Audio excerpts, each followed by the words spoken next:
नमस्कार विद्यार्थी मित्रांनो, मी प्राध्यापक M R Joshi, M M Ed SET, Shri Sharda Bhavan education सोसायटीचे कॉलेज ऑफ एज्युकेशन नांदेड या ठिकाणी सध्या कार्यरत आहे. पहिल्या पेपरसाठी मी हा व्हिडिओ अपलोड करीत आहे. नेट सेटचा जो पहिला पेपर असतो त्याच्यामध्ये नॅक या शिक्षण संस्थेवर काही महत्त्वाचे प्रश्न विचारले जातात. म्हणून आज मी टॉपिक निवडलेला आहे नॅक रिलेटेड क्वेश्चन्स. तर आता आपण पाहूया NAAC related questions for NET SET and PET. पहिला प्रश्न या ठिकाणी आलेला आहे पहा. नॅक या संस्थेचे मुख्यालय कोणत्या ठिकाणी आहे? पर्याय असे आहेत: अ बेंगलुरू, ब भोपाळ, क नवी दिल्ली, ड मुंबई. तर या ठिकाणी करेक्ट पर्याय अ बेंगलुरू. नॅक या संस्थेचे मुख्यालय बेंगलुरू या ठिकाणी आहे. त्याच्यानंतर दुसरा प्रश्न आहे पहा. नॅक या संस्थेची स्थापना कोणत्या वर्षी झाली?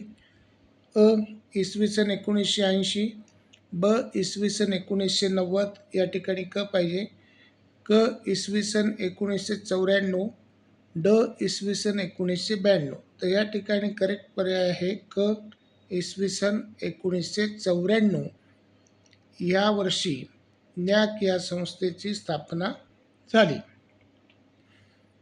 तिसरा प्रश्न आहे, सध्या नॅकच्या कार्यकारी समितीचे अध्यक्ष कोण आहेत? अ भूषण पटवर्धन, ब के कस्तुरीरंगन, क प्रदीप कुमार जोशी, ड अनिल सहस्त्रबुद्धे. तर या ठिकाणी करेक्ट पर्याय आहे ड अनिल सहस्त्रबुद्धे. सध्या नॅकच्या कार्यकारी समितीचे अध्यक्ष अनिल सहस्त्रबुद्धे हे आहेत. त्याच्यानंतर चौथा प्रश्न पाहूया. चौथा प्रश्न,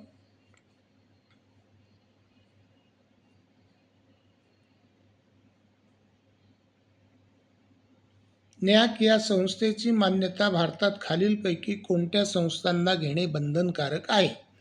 अ उच्च शिक्षण संस्था, ब माध्यमिक शिक्षण संस्था, क प्राथमिक शिक्षण संस्था, या ठिकाणी ड पाहिजे, वरील सर्व प्रकारच्या संस्थांना.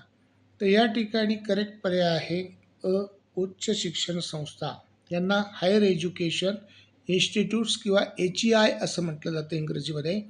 नॅक या संस्थेची मान्यता भारतात खालीलपैकी उच्च शिक्षण संस्थांना घेणे बंधनकारक आहे. त्याच्यानंतर पुढचा प्रश्न आहे पाचवा. नॅक प्रमाणपत्राची मान्यता एकूण किती कालावधीसाठी असते? अ 4, ब 5, क 6, ड 5 किंवा 7. तर या ठिकाणी करेक्ट पर्याय ड 5 किंवा 7. नॅक प्रमाणपत्राची मान्यता ही एकूण 5 किंवा 7 इतक्या कालावधी 5 किंवा 7 वर्षे इतक्या कालावधीसाठी असते. त्याच्यानंतर 6वा प्रश्न, नॅक या संस्थेतर्फे किती निकषांच्या आधारे उच्च शिक्षण संस्थांचे मूल्यांकन केले जाते? अ 5, ब 6, क 7, ड 8. तर करेक्ट पर्याय आहे 7. 7 निकषांच्या आधारे नॅकतर्फे उच्च शिक्षण संस्थांचे मूल्यांकन हे केले जाते. त्याच्यानंतर 7वा प्रश्न आहे पहा. नॅक NAAC या संस्थेच्या नावाचे विस्तारित रूप काय? तर नॅक हे ॲब्रिव्हिएशन आहे, त्याचं विस्तारित रूप काय? अ national association of accreditation council, ब national assessment and accreditation council, क national agency and accreditation council, ड national agency and accreditation committee. तर या ठिकाणी करेक्ट पर्याय आहे ब national assessment and accreditation council. तर हे नॅकचा फुल फॉर्म आहे आणि नॅशनल असेसमेंट अँड ॲक्रिडिटेशन काउन्सिलचं ॲब्रिव्हिएशन आहे NAAC. त्याच्यानंतर 8वा प्रश्न पहा. SSR या नॅक प्रक्रियेमधील दस्तऐवजाचे विस्तारित रूप कोणते? अ सेल्फ स्टडी रिपोर्ट, ब स्टुडंट सॅटिस्फॅक्शन रिपोर्ट, क student study report, the student survey report. तर या ठिकाणी करेक्ट पर्याय आहे सेल्फ स्टडी रिपोर्ट. पर्याय करेक्ट आहे. त्याच्यानंतर 9वा प्रश्न, A++ ही सर्वोच्च श्रेणी नॅक संस्थेतर्फे किती सरासरी CGPA गुण मिळविल्यावर दिली जाते? तर A++ ही जी सर्वोच्च श्रेणी नॅकतर्फे दिली जाते ही CGPAवर आधारित दिली जाते. तर यापैकी किती गुण आवश्यक असतात A++ श्रेणी मिळवण्यासाठी? 4.25 ते 5, ब 3.25 ते 4, क 3.00 ते 4.5 आणि ड 3.51 ते 4. तर या ठिकाणी करेक्ट पर्याय ड 3.51 ते 4. एवढा जर त्या ठिकाणी एवढे जर सरासरी गुण असतील तर A++ ही सर्वोच्च श्रेणी नॅकतर्फे दिली जाते. त्याच्यानंतर 10वा प्रश्न आहे, नॅक संस्थेतर्फे मान्यता प्राप्त करून घेण्यास इच्छुक असणाऱ्या उच्च शिक्षण संस्थांसाठी विद्यापीठ अनुदान आयोगाने कोणती योजना सुरू केली? परामर्श, ब स्वयंसहाय्यता, क ज्ञानोदय, ड गुणवत्ता दर्शन. तर या ठिकाणी करेक्ट पर्याय परामर्श.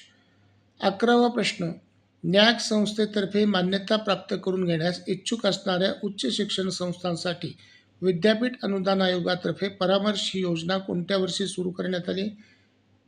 इसवी सन 2020, ब इसवी सन 2017, क इसवी सन 2021, ड इसवी सन 2016. तर या ठिकाणी करेक्ट पर्याय इसवी सन 2020. त्याच्यानंतर 12वा प्रश्न, नॅक एकूण किती श्रेणीमध्ये उच्च शिक्षण संस्थांना श्रेणी प्रदान करीत असते? 7, ब 5, क 8, ड 10. तर या ठिकाणी करेक्ट पर्याय आहे 8. नॅक 8 श्रेणींमध्ये उच्च शिक्षण संस्थांना श्रेणी ही प्रदान करीत असते. त्याच्यानंतर 13वा प्रश्न, नॅक मान्यताप्राप्त उच्च शिक्षण संस्थांना कोणता अहवाल दरवर्षी नॅकला सादर करणे आवश्यक असते?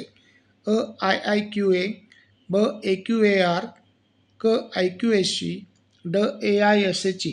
तर या ठिकाणी करेक्ट पर्याय आहे AQAR.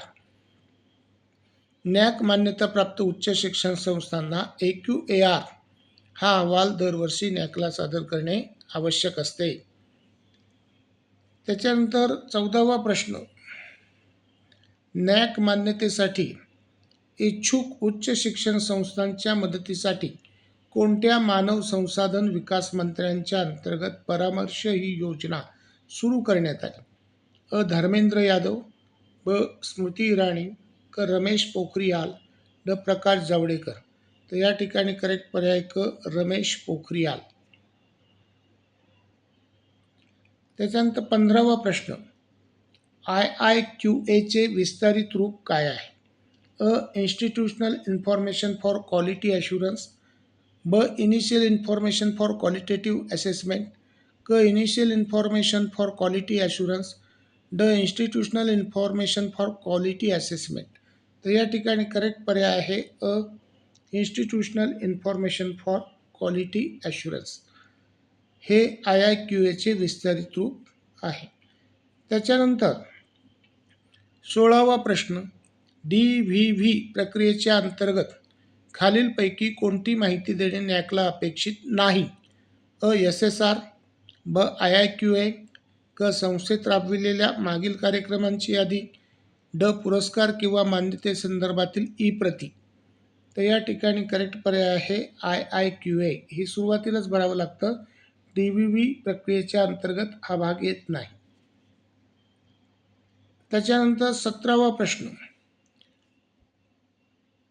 DVVचे विस्तारित रूप काय आहे? डाटा व्हेरिफिकेशन विथ व्हॅलिडिटी, ब डाटा थ्रू व्हिडिओ व्हेरिफिकेशन, क डाटा व्हॅलिडेशन अँड व्हेरिफिकेशन, ड डाटा व्हेरीफाईड थ्रू व्हिडिओ.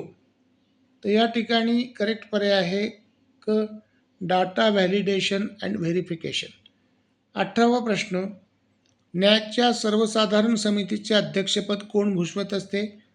NCERTचे, इथे NCERT पाहिजे, NCERTचे अध्यक्ष भारताचे पंतप्रधान केंद्रीय मनुष्य विकास मंत्री आणि विद्यापीठ अनुदान आयोगाचे अध्यक्ष. तर करेक्ट पर्याय आहे ड. विद्यापीठ अनुदान आयोगाचे अध्यक्ष हे न्याकच्या सर्वसाधारण समितीचे अध्यक्षपद हे भूषवत असतात. त्याच्यानंतर 19वा प्रश्न. उच्च शिक्षणात गुणवत्तापूर्ण शिक्षणाला चालना देण्यासाठी भारतात कोणत्या संस्थेची स्थापना करण्यात आली? NCTE, ब NAAC, AICTE, ड UGC. तर या प्रश्नाचं करेक्ट उत्तर आहे ब NAAC. उच्च शिक्षणात गुणवत्तापूर्ण शिक्षणाला चालना देण्यासाठी भारतात NAAC या संस्थेची स्थापना करण्यात आली. त्याच्यानंतर 20वा प्रश्न. उच्च शिक्षण संस्थे स्थापन केलेल्या IQAC या समितीत कमीत कमी डॅश व जास्तीत जास्त डॅश शिक्षक प्रतिनिधी म्हणून नेमले जातात. 2,5, ब 3,5, क 4,7, ड 3,8. तर या ठिकाणी करेक्ट पर्याय 3,8 ड पर्याय. उच्च शिक्षण संस्थे स्थापन केलेल्या IQAC या समितीत कमीत कमी 3 व जास्तीत जास्त 8 शिक्षक प्रतिनिधी म्हणून नेमले जाऊ शकतात. त्याच्यानंतर 21वा प्रश्न. NAAC मूल्यांकन झालेल्या उच्च शिक्षण संस्थेला खालीलपैकी NAAC पुनर्मूल्यांकनासाठी कोणता दस्तऐवज दाखल करणे आवश्यक असते? IIQA, ब SSR, क LOI, ड AQAR. तर या ठिकाणी करेक्ट पर्याय AQAR. 22वा प्रश्न. AQARचे विस्तारित रूप काय आहे? ॲडव्हान्स क्वालिटी असेसमेंट रिपोर्ट, ब ॲडव्हान्स क्वालिटी ॲश्युरन्स रिपोर्ट, क ॲन्युअल क्वालिटी असेसमेंट रिपोर्ट, ड ॲन्युअल क्वालिटी ॲश्युरन्स रिपोर्ट. तर या ठिकाणी ड पर्याय करेक्ट आहे ॲन्युअल क्वालिटी ॲश्युरन्स रिपोर्ट. 23वा प्रश्न. NAACची स्थापना खालीलपैकी कोणाच्या शिफारशीनुसार झालेली आहे? डॉक्टर राधाकृष्णन आयोग, ब डॉक्टर मुदलियार आयोग, क 1986चे शैक्षणिक धोरण, ड ईश्वरभाई पटेल समिती. तर या ठिकाणी करेक्ट पर्याय आहे क 1986चे शैक्षणिक धोरण. 24वा प्रश्न. NAAC या संस्थेचे पहिले संचालक कोण होते? प्राध्यापक अरुण निगवेकर, ब प्राध्यापक VN राजशेखरन पिल्लई, क प्राध्यापक डॉक्टर वसंत गोवारीकर, ड प्राध्यापक A ज्ञानम. तर या ठिकाणी करेक्ट पर्याय प्राध्यापक अरुण निगवेकर हे NAAC या संस्थेचे पहिले संचालक होते. त्याच्यानंतर 25वा प्रश्न, लास्ट प्रश्न. NAAC मूल्यांकनामुळे उच्च शिक्षण संस्थेला स्वतःची डॅश व डॅश याबाबत माहिती मिळते व त्यानुसार उपाययोजना करून गुणवत्तेत सुधारणा करता येते. प्रतिमा, स्थान, ब बलस्थाने, कमतरता, क पत, गुणवत्ता, ड क्षमता, कुवत. तर या ठिकाणी करेक्ट पर्याय ब बलस्थाने आणि कमतरता.